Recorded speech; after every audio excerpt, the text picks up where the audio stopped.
Oh, hey, I didn't see you there. Welcome to Cooking with Sparkman.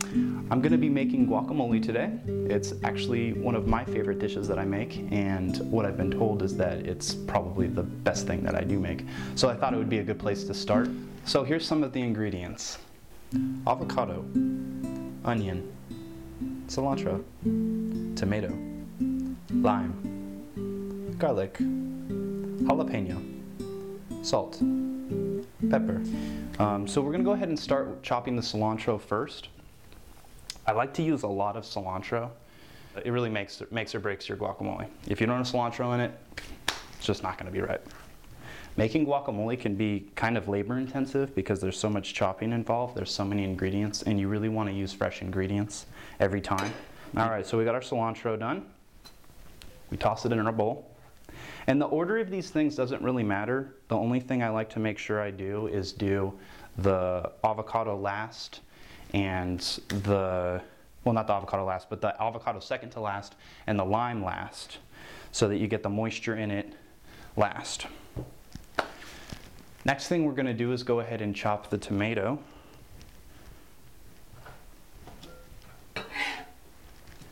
We'll move on to the onion.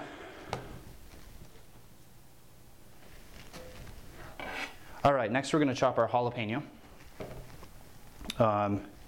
Be sure not to touch your face after chopping a jalapeno, because I've made that mistake before, and it is quite painful. So I like to use about half of it. If you use more, it gets spicier, of course. And I noticed that most people don't really like a very, very spicy guac. So I go ahead and just use half. It seems like the perfect amount to me. Of course, some jalapenos are spicier than others. It just depends. But using half always does me right. And I've never heard any complaints about it being too spicy. So I like to cut these thin strips and then cut them into little tiny squares. And then get them into a nice little pile. Chop them up real good again. Okay, next we're gonna go ahead and get the garlic in there. And of course you're gonna want a garlic press when you do this. You can chop it up, but it's kind of a pain in the butt.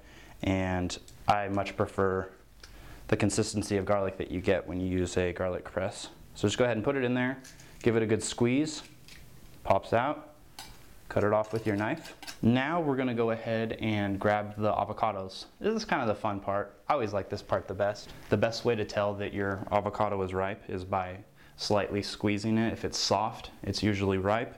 I like to pick them out deeper underneath the ones on top in the grocery store, because people tend to just pick up the ones on top and squeeze the crap out of them, and then you can't really tell if they're ripe. You don't want to slice with your knife up and down because you might end up cutting your hand, but if you just twist it, you get a nice circle all the way around that, and you can spin it off and it comes right apart. And ooh, that looks beautiful. Look how nice that is. Kind of cool technique I learned to get these seeds out is to hit it like that so the blade sticks in, and then hold the avocado and give it a twist, and it comes right out. And I cut these in half first, and then I'm going to cut them into quarters and peel the skin off. It works a lot better that way than scooping it out with a spoon. I know a lot of people like to scoop it out with a spoon. I don't find it's very efficient to do it that way. You don't get all of the avocado. Okay, I'm gonna go ahead and quarter these now so that we can easily peel the skin off.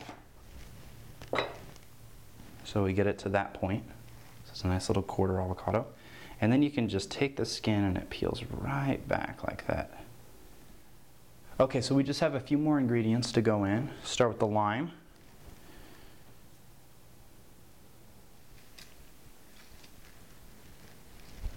And you're going to want to save these because we'll use them a little bit later. And we're going to get salt in there. Now it just depends on how much salt you have on your tortilla chips that you're going to be eating this with. I like to put a good amount of salt. If I have really salty tortilla chips though, I'm not going to put as much as I normally would. You want to get a couple of good fat pinches in there just to start. And then you can always add a little bit more. I'm going to go ahead and go with 3. Just because I have so much avocado in there. But you want to make sure that you taste this once you start mixing it, so you know to add as you go.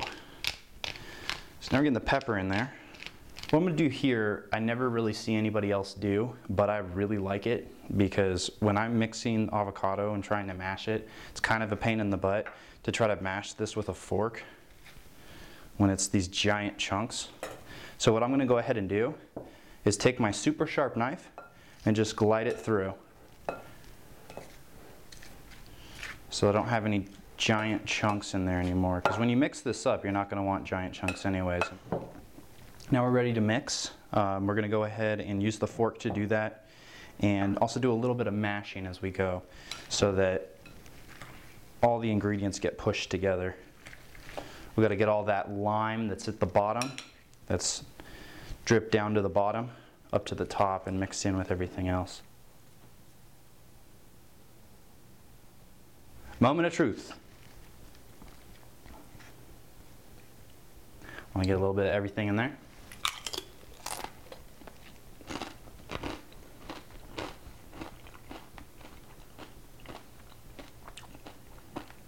Perfect.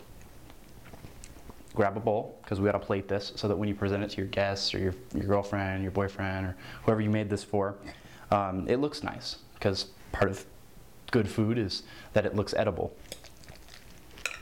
We grab the lime, and then we go ahead and just run it around the edge like that.